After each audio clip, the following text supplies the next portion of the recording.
Hello दोस्तों, the चटनिया academy में आपका स्वागत है। दोस्तों, आज मैं फिर से नए वीडियो में हाजिर हूँ, जिसमें आज पाठ निहित प्रश्न जो कि एक्सरसाइज से पहले दिए हुए हैं, मैं इसको डिस्कस करने वाला हूँ। दोस्तों, वीडियो को आप पूरा देखिएगा। ये पूरा वीडियो मैं एक पीडीएफ फॉर्म में लाया हूँ, सिर्फ आपको ये हिंट देने के लिए कि आप क्वेश्चन को कैसे डील करते हैं, क्योंकि क्वेश्चन जब तक आप समझ नहीं पाएंगे, आंसर को नहीं दे पाएंगे। तो ये सिर्फ एक हिंट था वीडियो का, सिर्फ क्वेश्चन का हिंट था कि आप क्वेश्चन को कैसे डील करते हैं, कैसे समझ पाते हैं। ठीक है दोस्तों, हम लोग एक्सरसाइज में क्वेश्चन को आसानी से करेंगे, अच्छे तरीके से करेंगे। अगर ये वीडियो का सभी क्वेश्चन आप तक समझ में आ जाती है, तब आप समझिए कि आपके चैप्टर 1 बहुत ही अच्छे तरीके से कवर हो चुके हैं, जो कि दोस्त आप पढ़ते रहिएगा, आप कभी नहीं भूलिएगा, और कैसे भी एग्जाम में क्वेश्चन हो आप उसको सॉल्व कर लीजिएगा। तो आशा करता हूँ वीडियो अच्छी लगे आपको, और स्टार्ट करने से पहले वही बात आपसे रिक्वेस्ट है कि आप मेरे वीडियो को सब्सक्राइब जरूर कर दे और बेल आइकन को दबा दे, ताकि जब भी मैं वीडियो अपलोड करूं आप तक सबसे पहले पहुंचे, ताकि एक भी वीडियो आपसे मिस ना हो पाए और अपने तैयारी को कंटिन्यू रखें। तो चलिए दोस्तों, शुरू करते हैं। चलिए दोस्तों, वीडियो की स्टार्ट करते हैं। ये दोस्तों पाठ निहित प्रश्न है, जो एक्सरसाइज से पहले आने वाले जितने भी क्वेश्चंस थे, वे क्वेश्चन चैप्टर के बीच बीच में 4-5 करके दिए हुए हैं। तो वही क्वेश्चन को 1 बाय 1 डिस्कस करते हैं दोस्तों। पहला क्वेश्चन है, ठोस कठोर क्यों होते हैं?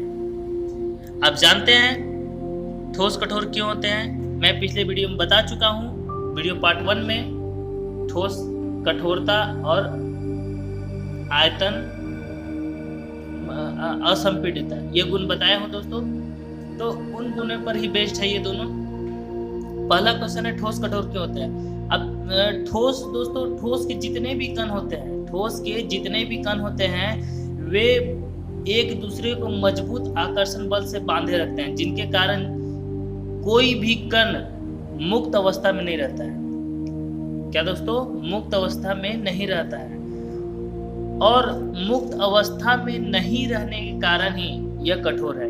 क्योंकि अगर यह मुक्त अवस्था में रहता तो कण एक जगह से दूसरी जगह विस्थापित हो पाते, और विस्थापित हो पाते तो इनका आकार भी बदलता। कठोरता यही बताता है कि बल लगाकर हम उसके आकार में परिवर्तन न कर सके।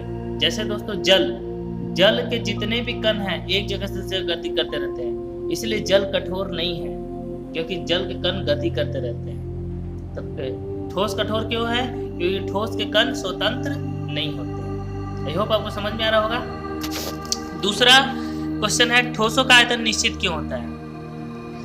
ठोसों का आयतन निश्चित इसलिए होता है दोस्तों, क्योंकि ठोस के जितने भी कण हैं, ये भी उसी तरह से है, ठोस के जितने भी कण हैं एक बहुत ही आकर्षण बल से क्या है, बंधे होते हैं। बहुत ही आकर्षण बल से बंधे होते हैं, जिनके द्वारा इनके अणुओं के बीच जो जगह है, इनके अणुओं के बीच जो खाली स्थान है, वो बहुत ही कम होता है, और बहुत ही कम होने की वजह से इनके जो कण हैं उनको बल लगाकर आप विस्थापित नहीं कर सकते। और जब विस्थापित नहीं करेंगे तो इसके आयतन में परिवर्तन होगा? नहीं हो पाएगा। जब आयतन में परिवर्तन ही नहीं कर सकते आप किसी ठोस में, तो उसके आयतन निश्चित ही तो होंगे। ठीक है दोस्तों, आप 1 बाय 1 वीडियो में आपको जो भी दिख रहा है आप शेयर कर लीजिएगा, नोट्स कर लीजिएगा। थर्ड क्वेश्चन आते हैं। थर्ड क्वेश्चन में दोस्तों दिया हुआ है कि जितने भी क्वेश्चन है सबको आपको क्रिस्टलीय और अक्रिस्टलीय ठोस में क्या करना है, बांटना है। तो क्रिस्टलीय ठोस क्या होता है और अक्रिस्टलीय ठोस क्या होता है। दोस्तों मैं पहले भी बता चुका हूँ कि क्रिस्टलीय ठोस वह ठोस है जिनके कणों की जो अरेंजमेंट है, जो व्यवस्था है, एक नियमित होती है, एक निश्चित होती है, और अक्रिस्टलीय में निश्चित नहीं होती है। दूसरा चीज कि आप क्रिस्टलीय ठोस में ताप बढ़ाकर आप इनके कणों के निश्चित व्यवस्थित को बदल नहीं सकते, लेकिन अक्रिस्टलीय ठोस में जैसे आप ताप बढ़ाएंगे इनकी जो व्यवस्था है कणों की वो क्या हो जाती है, खत्म हो जाती है, जिनके कारण ये अक्रिस्टलीय हो जाते हैं। तो देखते हैं दोस्तों, अक्रिस्टलीय ठोस में 1 बाय 1 बांट दिया हूँ क्रिस्टलीय और अक्रिस्टलीय में। Polythene, naphthalene, Teflon, cellophane and polyvinyl chloride, जिसको आप पीवीसी बोलते हैं, एंड रेसार कांच। इसमें जितने भी आप एग्जांपल देख रहे हैं दोस्तों, आप थोड़े से टेम्परेचर दीजिए, ये क्या होंगे, ये अपने आकार को बदलना स्टार्ट कर देंगे। लेकिन क्रिस्टलीय ठोस में जितने भी आप तांबा देख रहे हैं, पोटेशियम देख रहे हैं, बेंजोइक अम्ल देख रहे हैं, ये कम ताप पर अपने आकार में परिवर्तन नहीं होने देंगे। ठीक है, तो ऐसे ठोस क्रिस्टलीय ठोस कहलाते हैं। ठीक है, या तो दोस्तों आप इसको इस तरह से समझ सकते हैं, आप जानते हैं क्रिस्टलीय ठोस में विद्युत का प्रवाह होता है, विद्युत का प्रवाह होता है, तो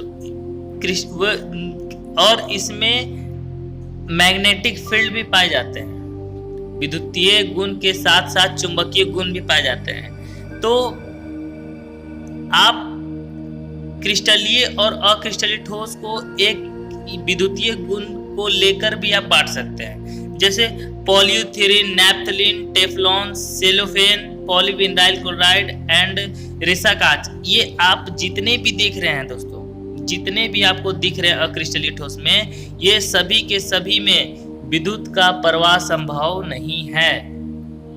जबकि आप राइट साइड आइए, क्रिस्टलीय ठोस में तांबा, इसमें भी विद्युत का प्रवाह संभव है। पोटेशियम नाइट्रेट जो कि एक आयनिक यौगिक है, इसमें भी विद्युत का प्रवाह संभव है। बेंजोइक अम्ल एसिड है, तो इसमें भी विद्युत का प्रवाह संभव है। तो इस अवधारणा को लेकर भी आप क्रिस्टलीय और अक्रिस्टलीय ठोस को अलग अलग बांट सकते हैं। सबसे पहले यह दिक्कत आती है दोस्तों, कैसे आप ये सब जितने भी उदाहरण दिए हुए पदार्थों के, ये पदार्थ आपने जनरली नहीं देखे होंगे। जब तक आप इसके एक्सपेरिमेंट नहीं कर पाएंगे, आप नहीं देख पाएंगे इन लोग को। तो कुछ आप देखे हैं, कुछ आप नहीं देखे हैं, तो आखिर कैसे पता कर सकते हैं? तो इनमें एक विद्युतीय और चुंबकीय गुण को उदाहरण लेकर आप इसको आसानी से बांट सकते हैं। तो चलिए दोस्तों, नेक्स्ट आते हैं, कांच को अतिशीतित द्रव क्यों माना जाता है? दोस्तों, आप अपने घर की खिड़की के कांच तो देखे होंगे, पुरानी कांच, उसमें दोस्तों सबसे नीचे, कांच के सबसे निचली सतह देखिएगा मोटी होती है, और जो ऊपरी सतह होती है वो क्या होती है, पतली होती है। सूर्य की रोशनी से उष्मा पाकर इनके जो कण हैं अपने नियमितता गुण को खो देते हैं, और गुरुत्वाकर्षण के कारण, गुरुत्वीय बल के कारण ये धीरे धीरे नीचे बहना स्टार्ट कर देते हैं। क्योंकि क्रिस्टलीय ठोस में बहने की प्रवृत्ति नहीं पाई जाती है, और क्रिस्टलीय ठोस में बहने की प्रवृत्ति पाई जाती है। तो कांच के जितने भी कण हैं ऊपर से उष्मा पाकर गुरुत्वाकर्षण बल के कारण ये क्या होते हैं दोस्तों, नीचे बहना स्टार्ट कर देते हैं, और इनके सतह पर, इनके बॉटम में जाकर जम जाते हैं, जिनके कारण खिड़की के कांच की निचली सतह मोटी हो जाती है, ऊपरी सतह पतली हो जाती है। दोस्तों, कांच में बहने की प्रवृत्ति पाई गई है, इसीलिए कांच को अतिशीतल द्रव कहा जाता है। ठीक है,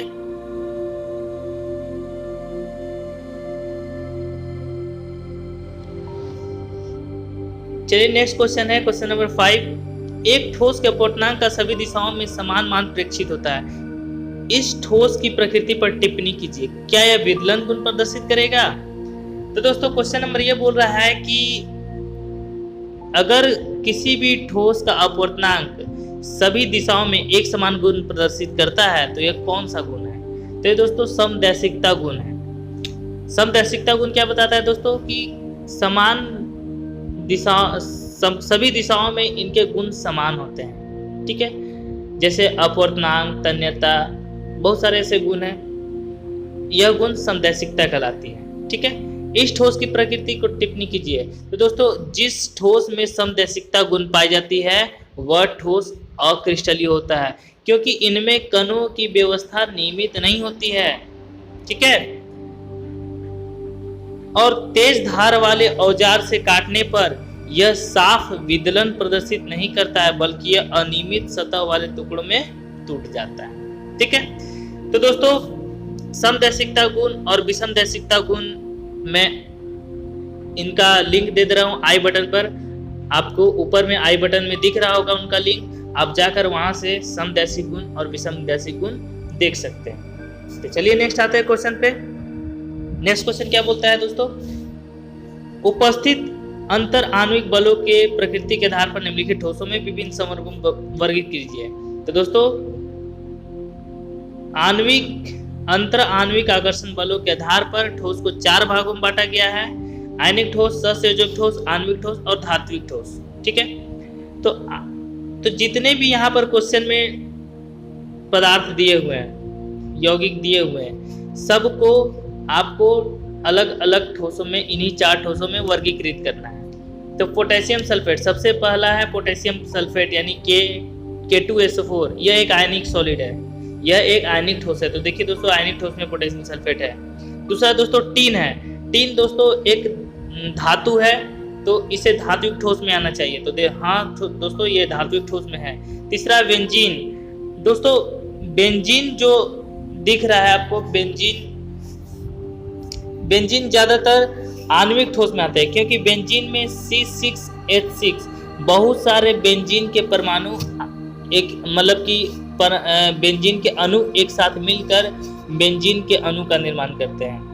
ठीक है, बेंजीन ठोस का निर्माण करते हैं। बहुत सारे बेंजीन के अणु मिलकर बेंजीन ठोस का निर्माण करते हैं। तो दोस्तों ये एक आणविक ठोस है। यूरिया भी एक आणविक ठोस है, क्योंकि दोस्तों यूरिया के एक अणु जैसे बहुत सारे अणु मिलकर एक ठोस का निर्माण करते हैं, जो कि यूरिया है। यह भी आणविक ठोस है।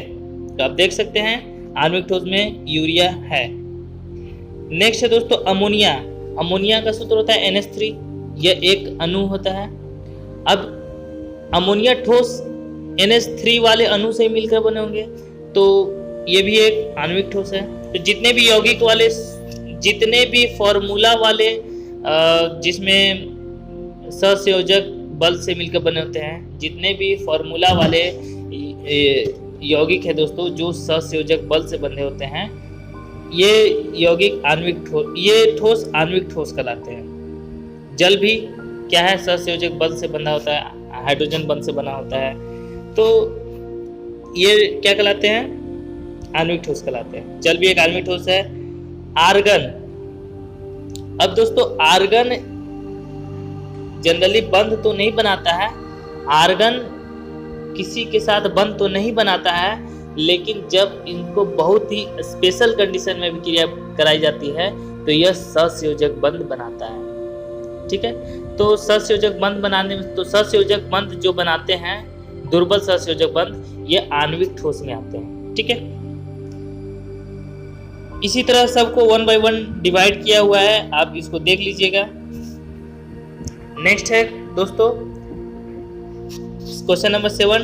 ठोस A अत्यधिक कठोर तथा ठोस एवं गलित दोनों अवस्थाओं में विद्युत रोधी है तथा अत्यंत उच्च ताप पर पिघलता है।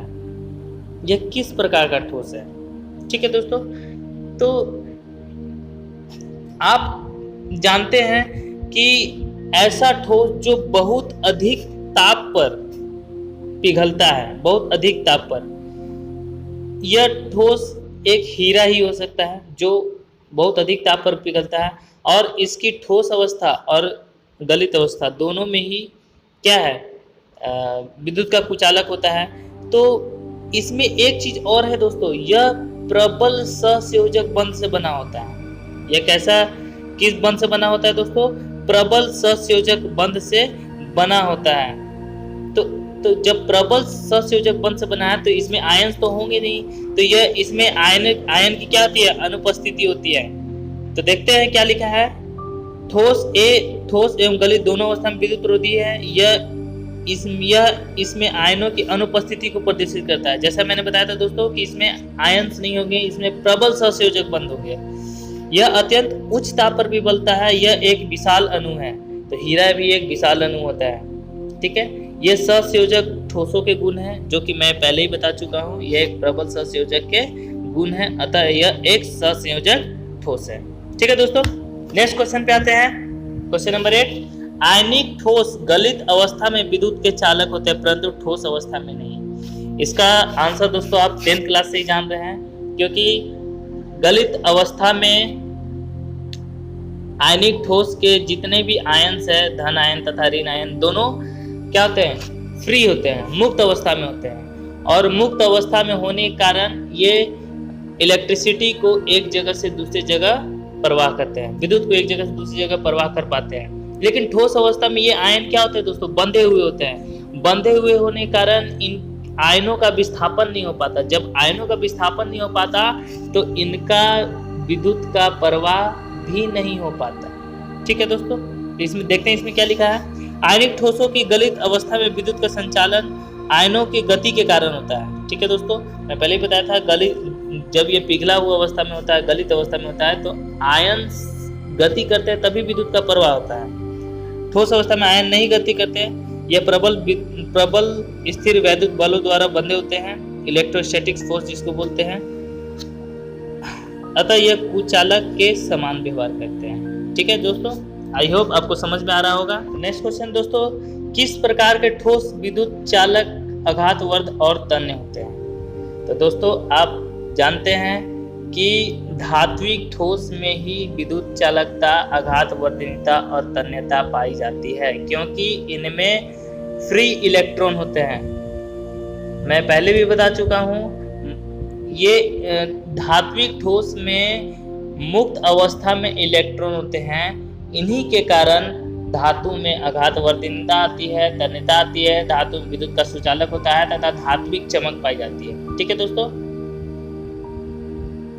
तो यह एक धात्विक ठोस है। क्वेश्चन नंबर 10, जालक बिंदु से आप क्या समझते हैं? दोस्तों जालक, क्रिस्टल जालक में आप पढ़े होंगे कि क्रिस्टल जालक में जो परमाणु होते हैं, जो अवयवी कण होते हैं, उन्हीं को जालक बिंदु कहते हैं। ठीक है, आप जानते हैं कि जो भी अवयवी कण है, क्रिस्टल जालक का निर्माण अवयवी कणों से हुआ है, मतलब परमाणु, अणु तथा आयनों से हुआ है, और परमाणु, अणु तथा आयन मिलकर ही क्रिस्टल जालक बनाते हैं। तो जो परमाणु, अणु तथा आयन जिसको आप अवयवी कण बोलते हैं, वही अवयवी कण ही जालक बिंदु होते हैं। ठीक है दोस्तों, नेक्स्ट क्वेश्चन,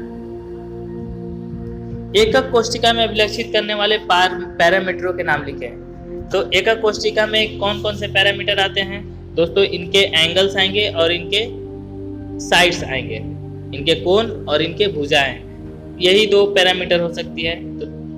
तो तीनों किनारों को मैं ए बी सी मान लिया हूं, और ए बी सी के बीच के कोणों को अल्फा बीटा गामा हिसाब से, बी तथा सी के बीच जो कोण बन रहा है वो अल्फा है, ए तथा सी के बीच जो कोण बन रहा है वो बीटा है, और ए तथा बी के बीच जो कोण बन रहा है वो गामा है। आप किसी को भी ले सकते हैं। ठीक है दोस्तों, नेक्स्ट क्वेश्चन है क्वेश्चन नंबर 12। क्वेश्चन नंबर 12, निम्नलिखित में विभेद करना है षटकोणीय और एकंताक्ष एकक कोष्ठिका और फलक केंद्रित और अंतः केंद्रित एकक कोष्ठिका। तो आप मेरे पहले का वीडियो देखे होंगे तो आप जान रहे होंगे कि षटकोणीय और एकंताक्ष क्या होते हैं, फलक केंद्री और अंतः केंद्रित क्या होते हैं। तो चलिए मैं आपको दिखाने की कोशिश करता हूँ। देखिए दोस्तों, षटकोणीय और एकंताज में विभेद मैं आपको दिखाने की कोशिश करता हूँ। हाँ, आप देख रहे होंगे सबसे पहला अंतर आते हैं चित्र पे। तो षटकोणीय का चित्र कुछ इस प्रकार है। इसमें दो भुजाएं बराबर ए बी तथा सी है, 3 भुजाएं हैं, जिसमें दो कोण तो 90 डिग्री के होंगे, ए तथा बी, किन्हीं दो कोण 90 डिग्री का होगा और एक कोण कितना डिग्री का होगा, 120 डिग्री का होगा। 2 कोण 90 डिग्री और एक कोण 120 डिग्री का होगा, और 2 भुजा भी बराबर होंगे। तो ये ऐसा षटकोण है। और एकंताज में आप देख सकते हैं, नहीं तो ए बराबर होगा, नहीं तो बी बराबर होगा, नहीं तो सी बराबर होगा। बट हाँ, इनका जो कोण है षटकोणीय की तरह ही होगा। ठीक है। अक्षीय दूरियां मैं भी बता चुका हूं फिगर में ही। अक्षीय कोण alpha beta 90 degree, gamma 120, alpha gamma 90 degree, beta 120।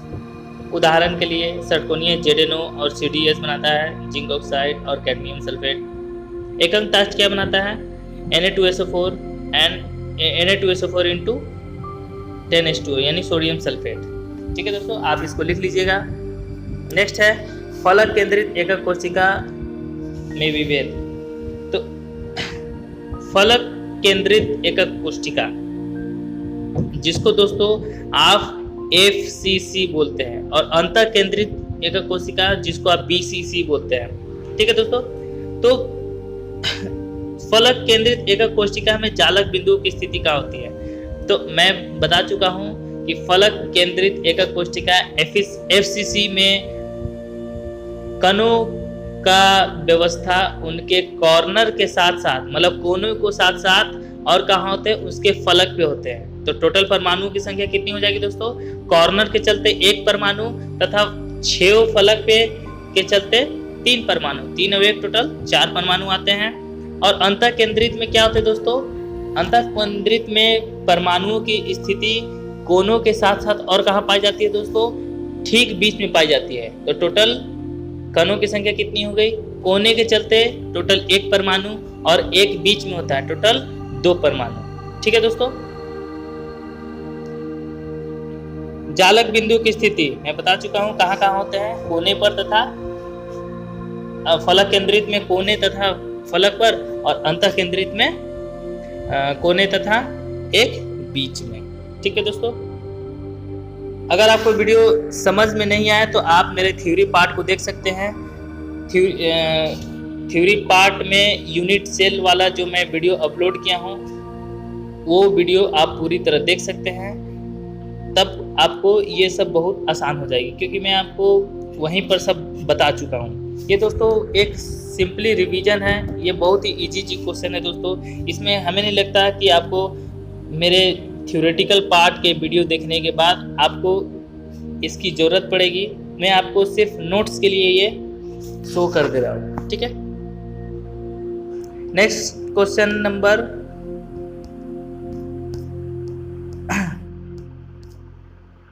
13, question number 13 पे आइए।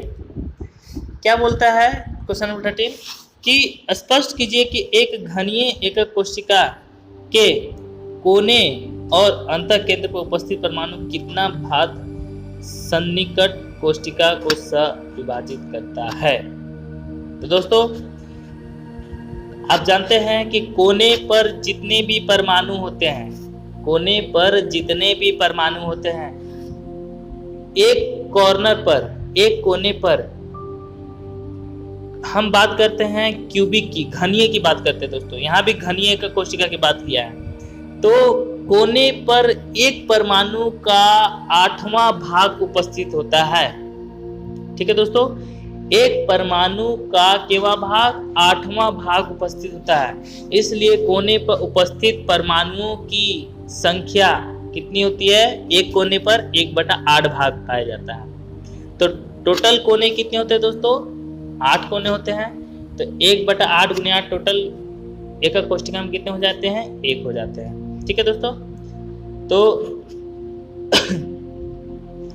आप समझ रहे होंगे कि कोने पर कितना भाग उपस्थित होता है, 1/8 भाग, जैसा कि आप जानते हैं। दूसरा अंतः केंद्र पर। क्या है दूसरा दोस्तों? अंतः केंद्र पर। तो दोस्तों एकक कोशिका में अंतः केंद्र में सिर्फ एक ही परमाणु उपस्थित होता है और वो परमाणु दूसरे एकक कोशिका में नहीं विभाजित होता है। आप अंतः एकक कोशिका का फिगर देख सकते हैं एनसीईआरटी बुक में दोस्तों। उसमें आप देखिएगा कि एकक कोशिका के ठीक सेंटर पर एक परमाणु उपस्थित है। एक एकक कोशिका में ठीक सेंटर पर एक परमाणु उपस्थित है और एक कोशिका में एक परमाणु है, वो कहीं दूसरे एकक कोशिका में नहीं विभाजित है। ठीक है दोस्तों, तो टोटल कितना होता है एकक कोशिका पर? एक एकक कोशिका में अंतः केंद्र में सिर्फ एक परमाणु उपस्थित होता है केंद्र पर और कॉर्नर के चलते 8 भाग 1/8। ठीक है, आप समझ रहे होंगे। नेक्स्ट क्वेश्चन है उपसंयोजन क्षमता। तो दोस्तों मैं आपको बता चुका हूं उपसंयोजन क्षमता क्या है कि कोई भी परमाणु के चारों तरफ उसके टच में कितने और परमाणु हैं। कोई भी परमाणु के चारों तरफ उसके टच में, उसके संपर्क में कितने और परमाणु हैं। जो संपर्क में है उसी की बात करते हैं दोस्तों, जो संपर्क में नहीं हो उसकी बात नहीं करते हैं। तो जो संपर्क में कितने परमाणु उपस्थित हैं वह उस परमाणु की उपसंयोजन संख्या बताती है। तो जैसे आप चित्र में दिख रहे होंगे कि जो स्क्वायर है, जो चित्र में स्क्वायर बना हुआ है, उसके सेंटर में जो परमाणु है दोस्तों, उसके चारों तरफ कितने और परमाणु हैं। सेंटर में जो परमाणु दिख रहा है आपको गोला सा, उसके संपर्क में देखिए और 4 परमाणु हैं। और कितने परमाणु हैं? 4 परमाणु हैं, जिसके चलते इनकी उपसंयोजन क्षमता कितनी हुई? 4 हुई। ठीक है, नेक्स्ट क्वेश्चन है दोस्तों। नेक्स्ट क्वेश्चन 15 नंबर मैं आपको बनाकर दिखाता हूं। ठीक है दोस्तों, चलिए दोस्तों क्वेश्चन नंबर 12 को सॉल्व करते हैं। दोस्तों क्वेश्चन नंबर 12 क्या बोलता है? एक यौगिक षटकोणीय निबिड़ संकुलन संरचना बनाता है। जैसे कोई यौगिक है दोस्तों, वह कैसा निबिड़ संकुलन संरचना बनाता है? षटकोणीय। तो इसके 0.5 मोल में कुल रिक्तियों की संख्या कितनी है और उनमें कितनी चतुष्फलीय हैं। ठीक है दोस्तों, तो चलिए हम पहले आपको बताते हैं कि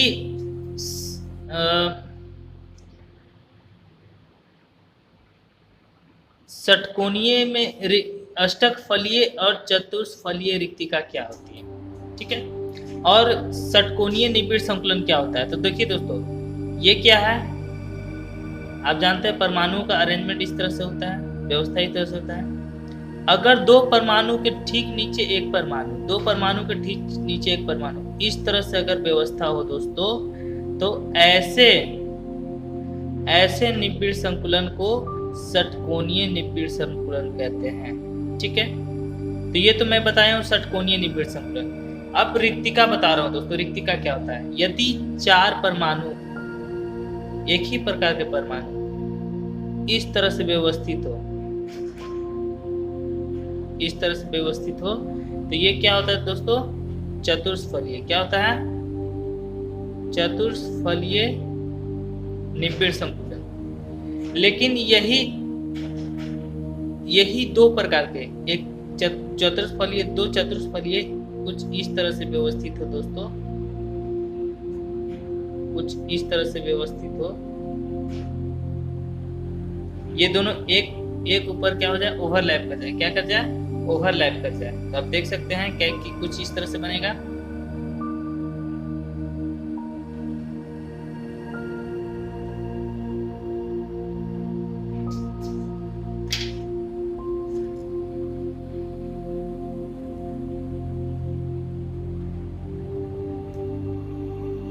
तो यहाँ पर जो व्हाइट्स बनेगा वो दोस्तों, यहाँ पर जो व्हाइट बनेगा वो क्या बनेगा? अष्टकफलीय। आई होप आपको कुछ याद आ रहा होगा। तो पूछ रहा है कि इस षटकोणीय निबिड़ संकुलन में 0.5 मोल यौगिक में, कितना मोल यौगिक दोस्तों, 0.5 मोल यौगिक में कुल रिक्तियों की संख्या कितनी है, कुल, और कितने चतुष्फलीय हैं। तो सबसे पहले मैं आपको बता देना चाहता हूँ दोस्तों कि किसी भी निबिड़ संकुलन में जितने परमाणु उपस्थित होते हैं, क्या, जितने परमाणु उपस्थित होते हैं, जितने परमाणुओं की संख्या होती है उतना ही अष्टक फलीय निबिड़ संकुलन होते हैं, उतना ही अष्टक फलीय निबिड़ संकुलन होते हैं। तो जैसे किसी ठोस में 5 परमाणु है, कितना परमाणु है, 5 परमाणु है, तो अष्टक फलीय निबिड़ की संख्या कितनी होगी, 5 होगी, कितनी होगी, 5 होगी। ठीक है, आपको ये बात समझ में आई। दूसरा, चूंकि 2 चतुष्फलीय मिलकर, देखिए दोस्तों 2 चतुष्फलीय, देखिए ये भी चतुष्फलीय है, ये भी चतुष्फलीय है, 2 चतुष्फलीय मिलकर अष्टक फलीय बना रहे हैं। तो दोस्तों अष्टक फलीय जितना होगा उसका दुगना चतुष्फलीय होगा।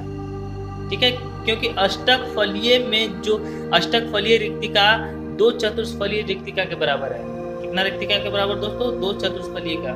तो अगर अष्टक फलीय रिक्तिका की संख्या 5 है तो चतुष्फलीय रिक्तिका की संख्या कितना हो जाएगी, 10 हो जाएगी। ठीक है दोस्तों, आप समझ रहे होंगे। तो चलिए इस क्वेश्चन को बनाते हैं।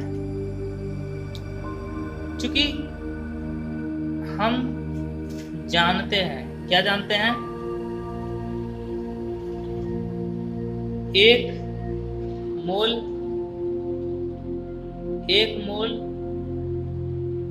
ठोस में उपस्थित परमाणु की संख्या कितनी होती है दोस्तों, 6.022 into 10⁻⁻23। तो आधे मोल में कितनी होगी दोस्तों, आधे मोल में, जो क्वेश्चन बोल रहा है हाफ मोल में, तो हाफ मोल में कितनी होगी दोस्तों, 1/2 into 6.022 into 10⁻23। तो कितने हो जाएगा, 3, इसको काटेंगे तो कितना आएगा, 3.011 into 10⁻23 परमाणु। कितने परमाणु आएंगे, इतने परमाणु। तो मैं बताया दोस्तों कि जितने परमाणु उतनी अष्टक फलीय रिक्तिकों की संख्या। तो अष्टक फलीय रिक्तिका की संख्या कितनी हो जाएगी, 3.011 into 10⁻23। एंड चतुष्फलीय, क्या दोस्तों, चतुष्फलीय। तो दोस्तों मैं भी बताया कि जितना अष्टक फलीय उसका दुगना चतुष्फलीय रिक्तिका। ठीक है,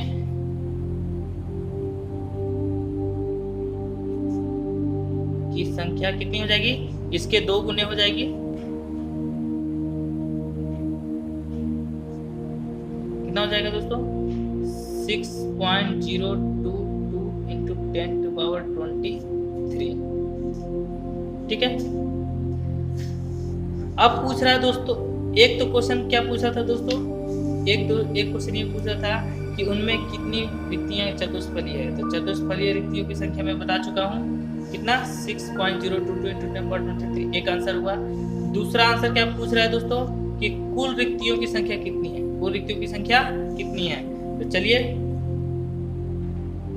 कुल रिक्तियां। तो दोस्तों किसी भी ठोस में 2 ही प्रकार के रिक्तियां पाई जाती है, एक चतुष्फलीय, एक अष्टकफलीय।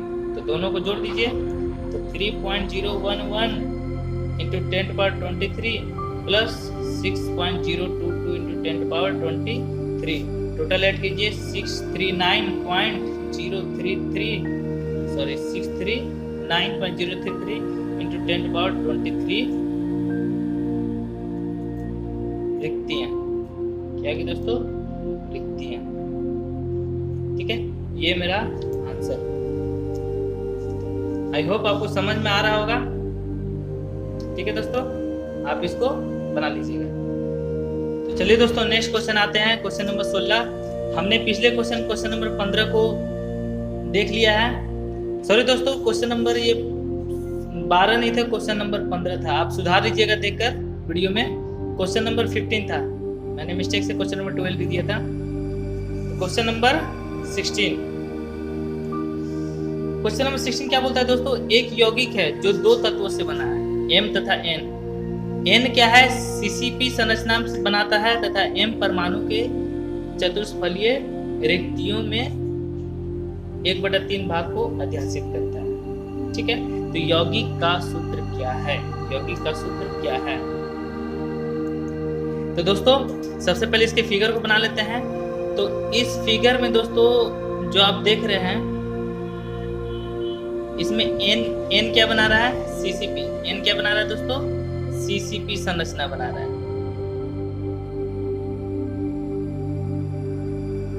ठीक है,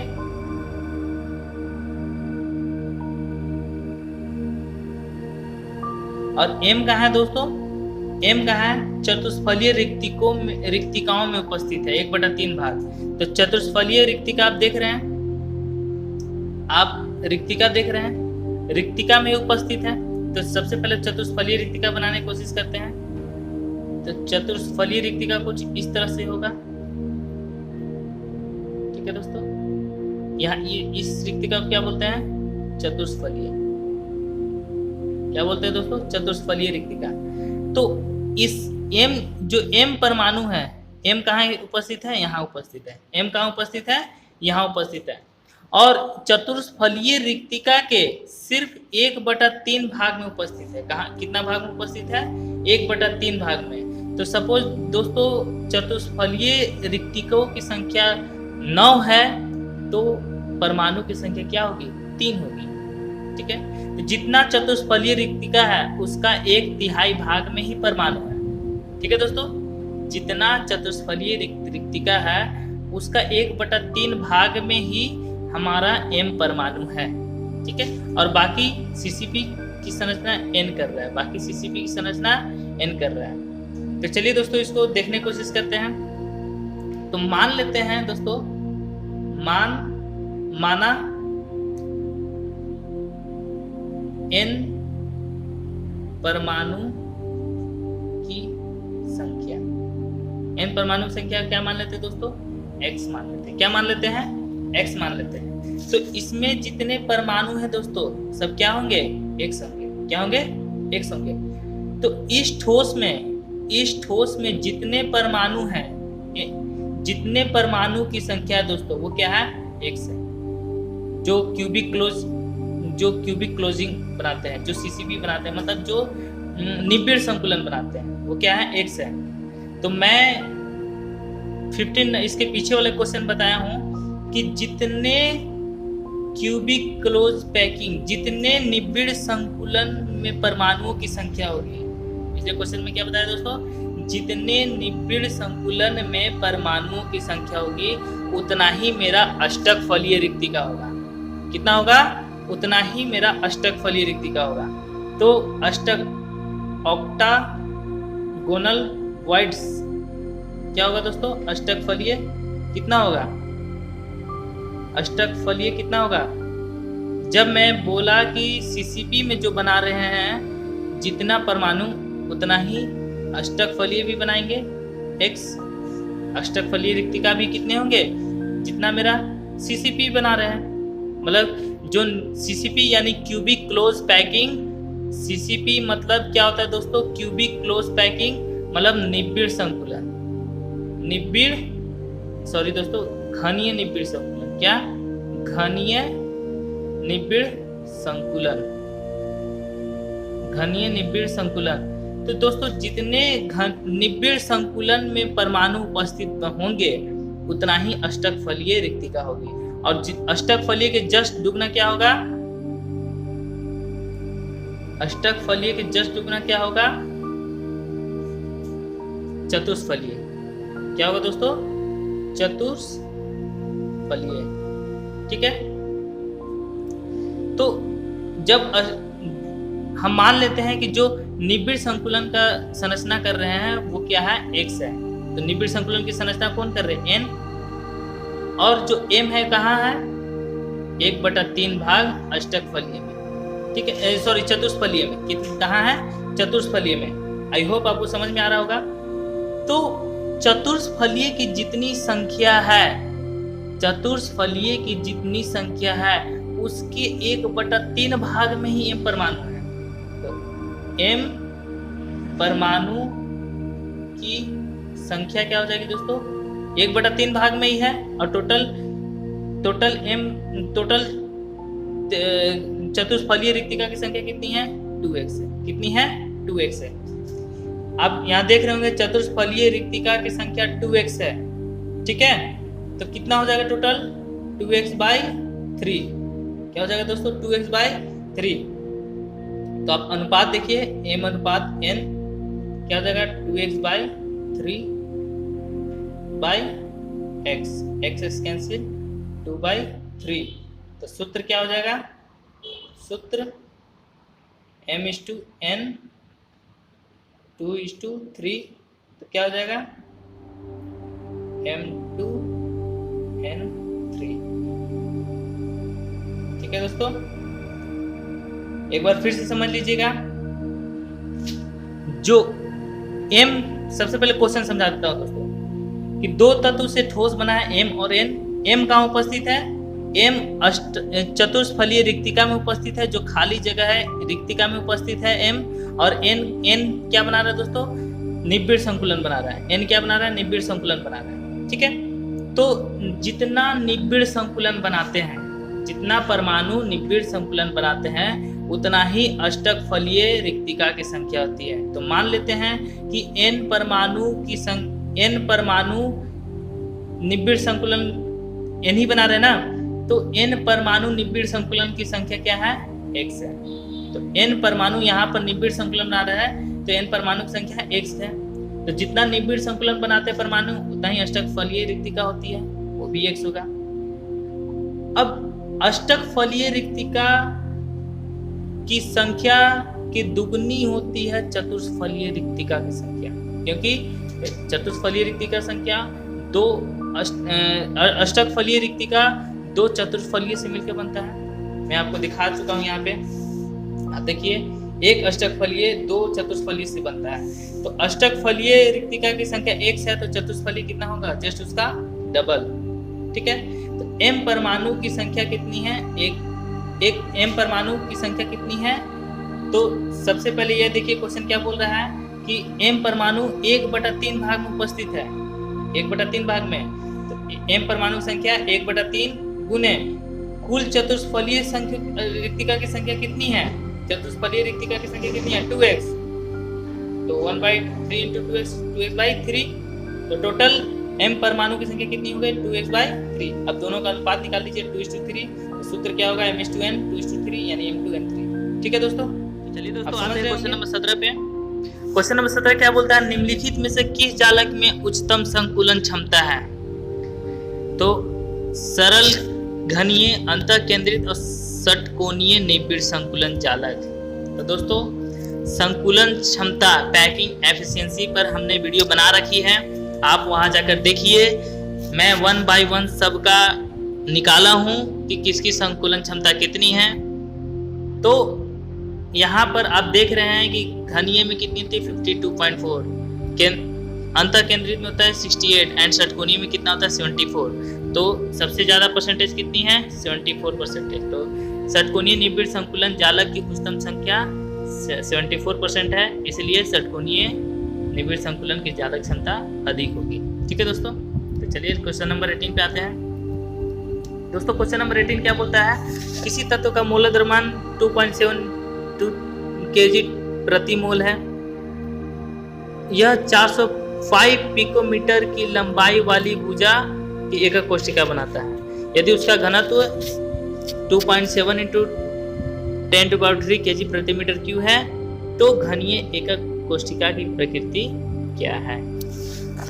तो सबसे पहले दोस्तों बात आते हैं घनत्व के बारे में। तो घनत्व के बारे में आप फॉर्मूला देख रहे हैं दोस्तों, D = ZM / AQ × NA। जहाँ पर Z क्या है दोस्तों, Z क्या है, उसका परमाणु संख्या, Z क्या है? उस परमाणु की परमाणु संख्या, ठीक है। M क्या है दोस्तों? उस परमाणु का परमाणु द्रव्यमान, जिस परमाणु की बात हो रही है। AQ क्या है? AQ क्या है दोस्तों? उसका आयतन। AQ क्या है? उसका आयतन, उस एकक कोष्टिका का आयतन। और Na क्या है दोस्तों? Na आप जान ही रहे होंगे, Na है आपका 6.022 × 10⁻23, ठीक है। तो हमें निकालना है कि घनीय एकक कोष्टिका की प्रकृति क्या है। घनीय एकक कोष्टिका की प्रकृति क्या है? तो दोस्तों घनीय एकक कोष्टिका की प्रकृति, घनीय एकक कोष्टिका दोस्तों हमने पढ़ा अभी तक कितने तरह के होते हैं। एक मूल एकक कोष्टिका, दूसरा अंत केंद्रित में अंत केंद्रित एकक कोष्टिका, फलक एकक कोष्टिका, और अनंत एकक कोष्टिका। ये 4 पढ़े थे हमने। तो हम सब में 1 बाय 1 जानते हैं कि मूल एकक कोष्टिका में कुल परमाणु की संख्या कितनी होती है? 1 होती है। अंत केंद्रित में कितनी होती है? 2 होती है। कॉर्नर की वजह से 1 और 1 केंद्र में होता है, ठीक है। फलक केंद्रित में कितनी होती है? 4 होती है। कॉर्नर की वजह से 1 और फलक की वजह से 3 और 1 4, और अंत केंद्रित में 2 होती है। तो चलिए दोस्तों, अगर हमें पता चल जाए परमाणु की संख्या, कम से कम अगर हम परमाणु की संख्या पता चल जाए तो हम बता सकते हैं कि कौन सी एकक कोष्टिका है, क्योंकि हमें पता है चारों एकक कोष्टिका में परमाणु की संख्या कितनी होती है। तो घनत्व के फॉर्मूले के जरिए हम दोस्तों निकालने की कोशिश करते हैं परमाणु की संख्या, जो कि Z है। तो Z को हमने फॉर्म में चेंज कर दिया। और दोस्तों यहाँ पर जो यूनिट है, हम SI यूनिट में सबको चेंज करेंगे, ठीक है। तो Z बराबर हमने क्रॉस मल्टीप्लीकेशन करके लिख दिया D × AQ × Na whole divided by M, ठीक है। M इक्वल टू, यानी M यानी क्या है दोस्तों? मोलर मास, मोलर द्रव्यमान 2.7 × 10⁻² ग्राम प्रति मोल, ठीक है। ये तो ऑलरेडी SI यूनिट में है। A दोस्तों, A क्या है? A equal to 405 picometre, 405 picometre. आप जानते हैं दोस्तों, 1 पिकोमीटर बराबर 10⁻⁻12 मीटर होता है। 1 पिकोमीटर बराबर 10⁻⁻12 मीटर होता है। तो इसको SI यूनिट में बदलने के लिए हम क्या करेंगे?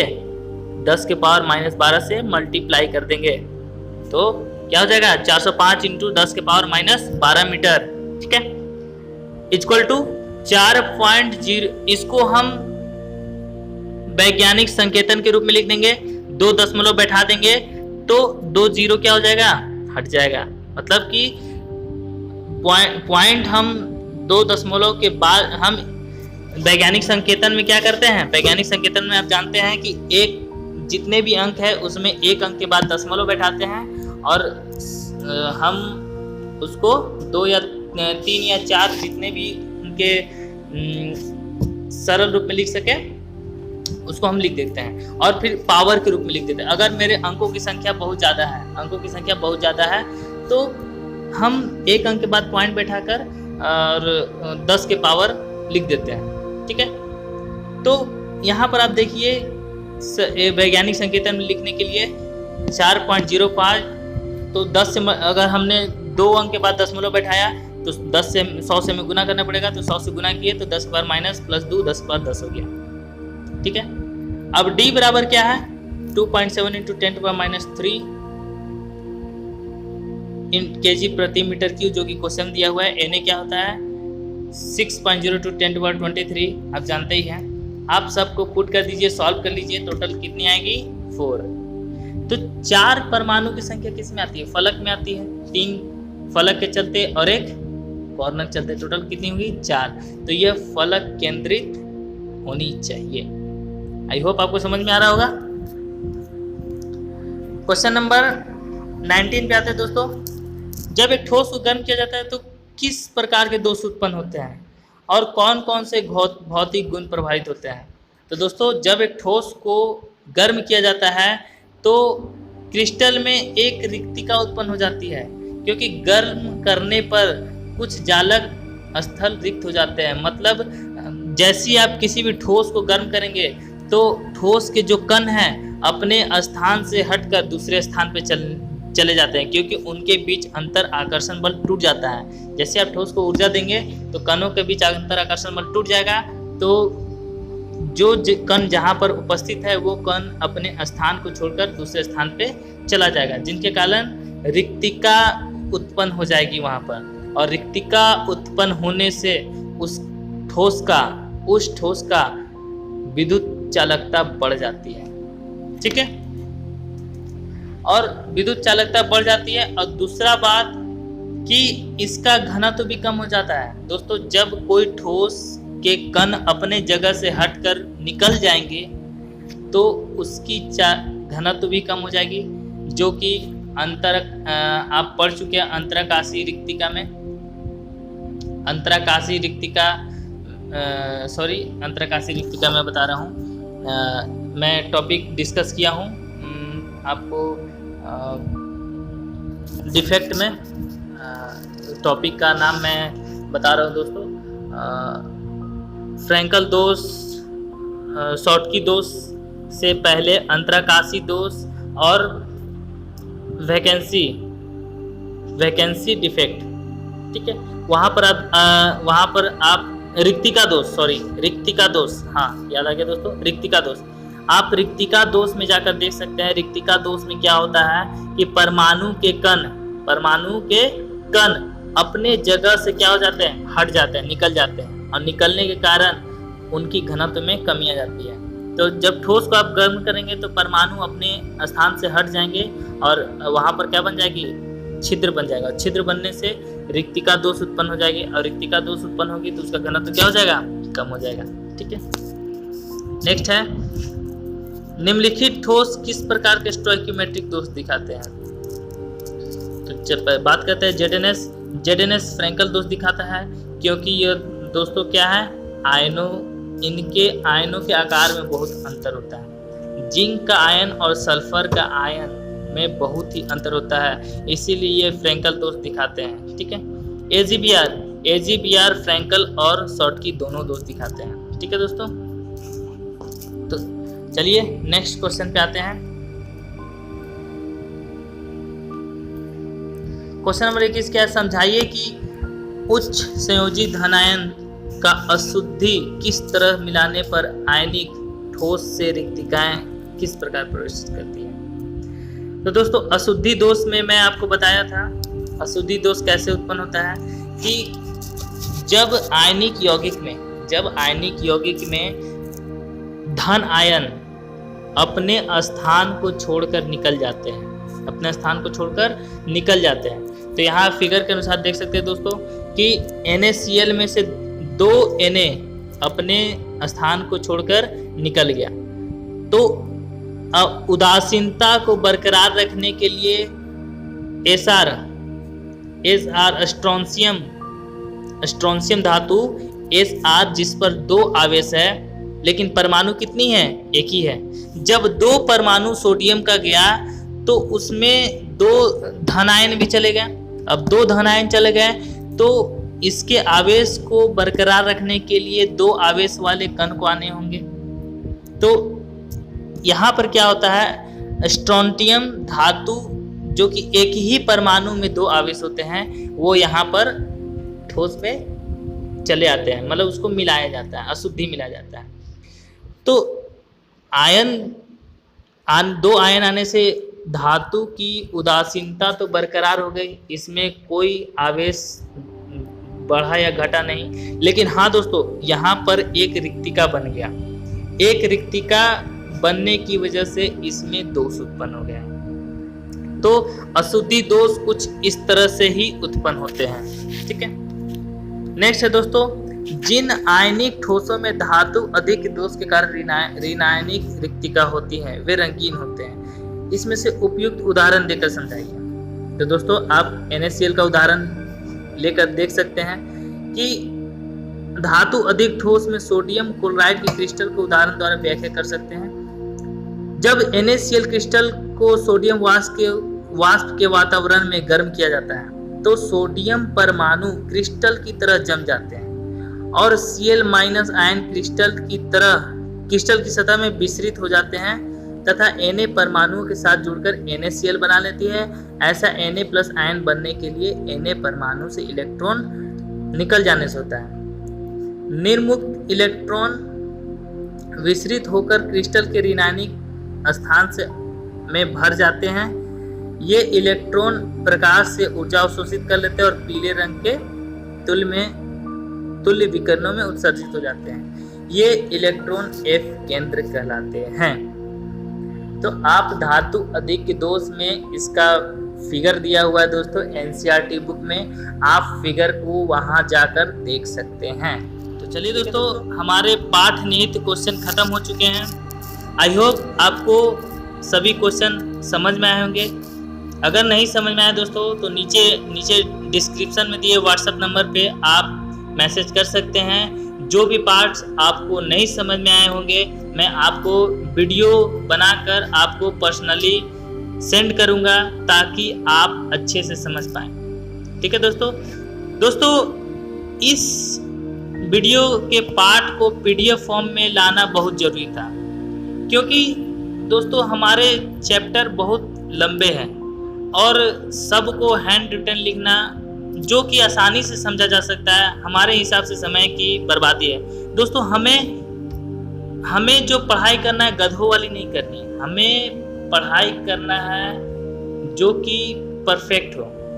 हमें स्मार्ट स्टडी करना है और स्मार्ट स्टडी में आप मेहनत कम दिमाग ज़्यादा लगाइए ताकि आपको कम समय में कम मेहनत में ज़्यादा बेनिफिट मिले।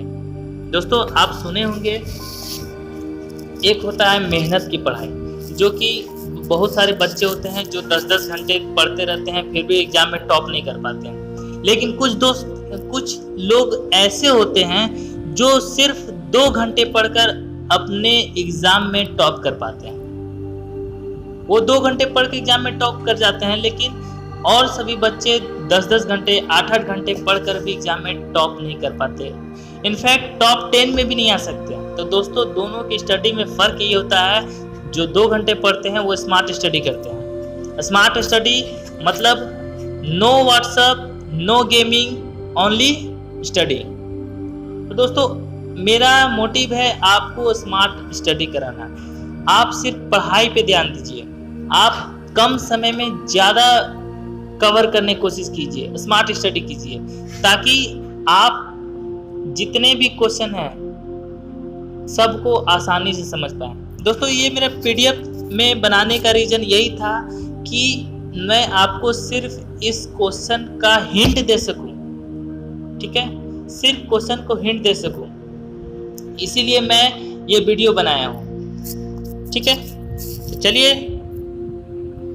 तो दोस्तों जाने से पहले आपसे गुजारिश करता हूँ मेरे वीडियो को लाइक और सब्सक्राइब जरूर कर दें और साथ में बेल आइकन को जरूर दबा दें ताकि जब भी मैं वीडियो अपलोड करूँ मेरा वीडियो का नोटिफिकेशन आपके पास तुरंत पहुँच जाए, ताकि आप मेरे एक भी वीडियो को मिस ना करें। ठीक है दोस्तों, धन्यवाद।